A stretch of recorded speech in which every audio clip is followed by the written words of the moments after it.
بسم الله الرحمن الرحیم. د پاورپوینټ دویم درس ته ښه راغلاست. نن غواړم چې د فایل د منیو هغه برخې تاسو ته تشریح کړم چې د انټرنیټ سره تړاو لري. تاسو وګورئ کومه برخه چې ستاسو لپاره ډېره مهمه وه، تاسو هغه خپل په کمپیوټر کې فعاله کړئ. یوه برخه له دې څخه د ون ډرایو برخه ده.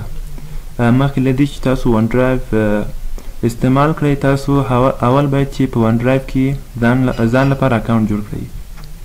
سټارټ منیو ته راشئ، ولیکئ ون ډرایو. ون ډرایو به تاسو ته راشي، تاسو په ون ډرایو کلیک وکړئ. ستاسو څخه یوزر نیم، ایمیل او پاسورډ غواړي. وروسته له هغه تاسو لپاره 5 جی بي میموري درکوي چې تاسو په هغه کې کولی شئ چې خپل فایلونه ذخیره کړئ. وروسته له هغه له موبایل له کمپیوټر له طریقه تاسو کولی شئ چې بیرته خپل فایلونه راواخلئ، که ستاسو سره کمپیوټر وي که نه وي. له هر موبایل له هر کمپیوټره تاسو کولی شئ چې خپل له ون ډرایو څخه خپل معلومات واخلئ. که غواړئ چې په ون ډرایو کې له 5 جی بي څخه نوره زیاته حافظه درکړي تاسو ته، تاسو باید چې پیسې ورکړئ او تاسو ته نوره میموري هم درکوي. ما ځان لپاره ون ډرایو اکاونټ جوړ کړی ده. زه اوس راځم ون ډرایو ته. تاسو باید چې لاګین هم شئ. وروسته له هغه زه غواړم چې له ون ډرایو څخه یو پاورپوینټ پریزنټیشن خلاص کړم. زه غواړم چې دا پریزنټیشن له ون ډرایو څخه خلاص کړم. دا پریزنټیشن ما په ون ډرایو کې ذخیره کړی و او اوس مې ورڅخه راواخیستو او تاسو ولیدو چې خلاص شو. بله برخه یې دا ده چې سیو اس ده. سیو اس هم همداسې ده. تاسو کولی شئ چې په ون ډرایو کې مستقیم له پاورپوینټ څخه خپل پریزنټیشن ذخیره کړئ. راشئ په ون ډرایو کلیک وکړئ، خپل کوم فولډر چې تاسو ضرورت لرئ همغه فولډر انتخاب کړئ. زه غواړم چې په ډاکومنټ کې خپل معلومات ذخیره کړم. د پریزنټیشن نوم به ورکړم او دا به ذخیره کړم. زما پریزنټیشن به په ون ډرایو کې ذخیره وي. کوم وخت چې زه غواړم له هغه څخه یې بیرته راخیستلی شم. بله برخه چې د انټرنیټ پورې تړاو لري هغه په شیر کې ده. زه کولی شم چې دا خپل پریزنټیشن د خلکو سره شیر کړم، خلکو ته یې نشر کړم. یو برخه یې شیر ویت پیپل ده چې تاسو کولی شئ چې په دې کلیک وکړئ. دلته ستاسو لپاره هغه لیستونه یا کانټکټس تاسو جوړ کړي وي د هغو نومان راځي او تاسو کولی شئ چې دا پریزنټیشن هغو ته ورولېږئ بدون له کوم دی چې تاسو یو ایمیل پروګرام ته ورسئ، له آوټلوک ته ورسئ. مستقیم له دې ځای تاسو کولی شئ چې ستاسو پریزنټیشن یو چا ته ایمیل کړئ. راشئ دلته نیو کانټکټ ته د چا ته چې غواړئ پریزنټیشن ولیږئ د هغه نوم ولیکئ. زه سمې لیکم. نور معلومات یې هم ولیکئ، د کور، د فامیل او د آی ډي ټول معلومات یې ولیکئ. ایمیل یې ډېر ضرور ده چې ایمیل یې حتما باید چې ولیکئ. ایمیل یې ضرور ده ځکه چې پریزنټیشن بیا همغه ایمیل ته سینډ کیږي.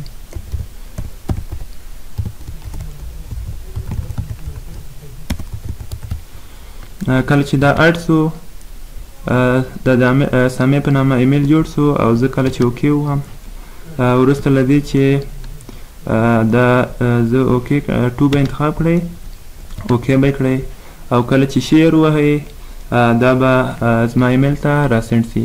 کولی شئ چې دلته نور مشخصات یې وربند کړئ. کن ویو تنها یې کولی شئ چې ویل ولي او کن ایډیټ کولی شئ چې په هغه کې ایډیټ هم راشي او شیر ووهئ دا به زما ایمیل ته سینډ شي. بله لاره یې دا ده چې تاسو ایمیل انتخاب کړئ. مخکې له دې چې تاسو دا ایمیل کړئ تاسو باید چې د آوټلوک اکاونټ ولرئ. راشئ ولیکئ آوټلوک. آوټلوک هم د افیس پروګرام ده چې انشاءالله زه به تاسو ته په آینده کې د دې باره کې هم ویډیوګانې اماده کړم. راشئ آوټلوک اکاونټ ځان لپاره جوړ کړئ. زه د آوټلوک اکاونټ لرم او تاسو هم ځان لپاره آوټلوک اکاونټ جوړ کړئ. بیا وروسته له هغه تاسو کولی شئ چې د ایمیل له طریقه د اټیچمنټ په شکل، د یو فایل په شکل، د یو لینک په شکل، د پی ډي اف په شکل، هر رقم چې تاسو غواړئ دا کولی شئ چې سینډ کړئ. زه غواړم چې دا د یو لینک په شکل د ایمیل په واسطه یو چا ته ولیږم. تاسو وینئ چې دغه لینک به د آوټلوک پروګرام ته راشي او کله چې زه دا لینک چاته ولېږم هغه په دا لینک کلیک وکړي. دغه ده د دې فایل لینک.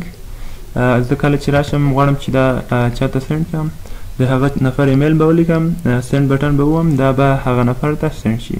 او کله چې هغه نفر په دې لینک کلیک وکړي همدغه پریزنټیشن به د هغه لپاره خلاص شي.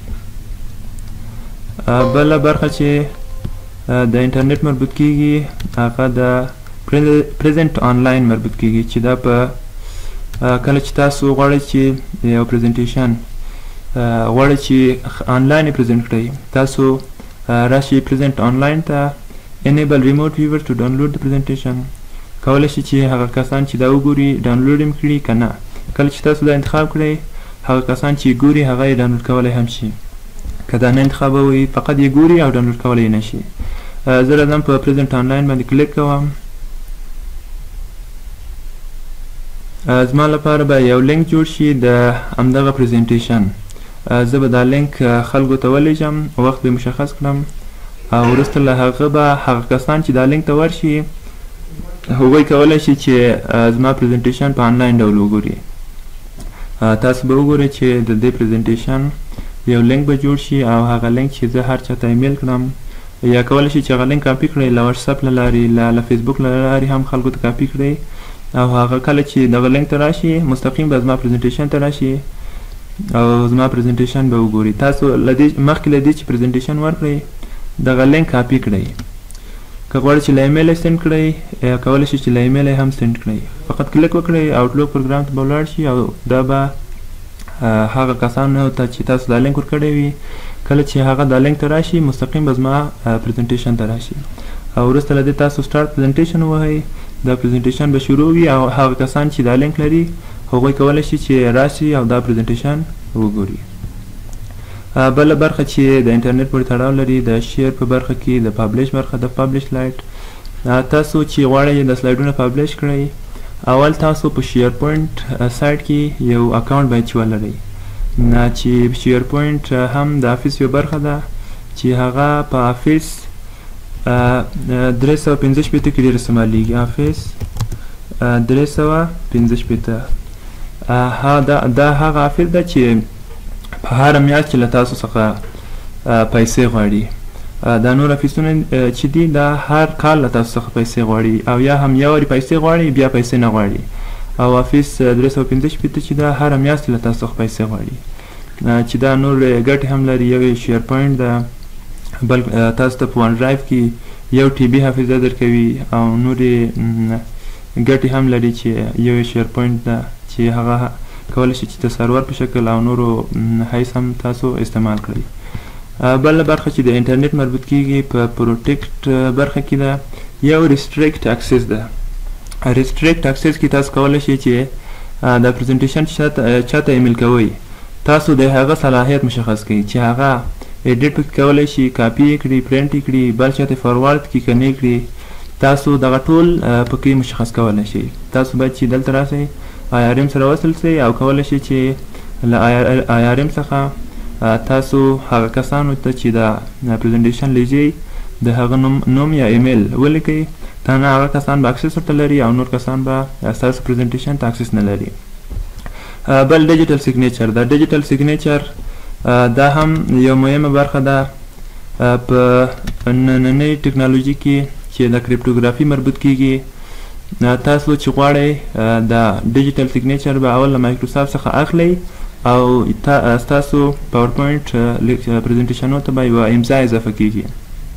ډیجیټل سیګنیچر داسې یوه امضا ده چې معلومیږي نه، خو تاسو چې چاته لیږئ هغه مطمئن یئ چې ستاسو معلومات به هم ورسره ټول د پریزنټیشن سره لیږل کیږي او هغه نفر به مطمئن یئ چې دا ستاسو ده. که څوک پکې تغییرات راولي ستاسو امضا له منځه ځي او د هغه نفر پسې حسابیږي او ستاسو حسابه د فایل پریزنټیشن وځي. تاسو باید اول یو ډیجیټل سیګنیچر واخلئ، وروسته له دې تاسو کولی شئ چې فایلو کې یو امضا اضافه کړئ چې معلومیږي به نه، فقط معلوموي چې دا پریزنټیشن ستاسو مربوط کیږي. یو الکترونیک سیګنیچر هم ده. هغه امضا ده چې تاسو یې په کتابچې کې کوئ، کولی شئ چې هغه تاسو الکترونیکي ډول ته تبدیل کړئ او هغه هر فایل کې تاسو اضافه کړئ. له توجه نه مو یوه نړۍ مننه.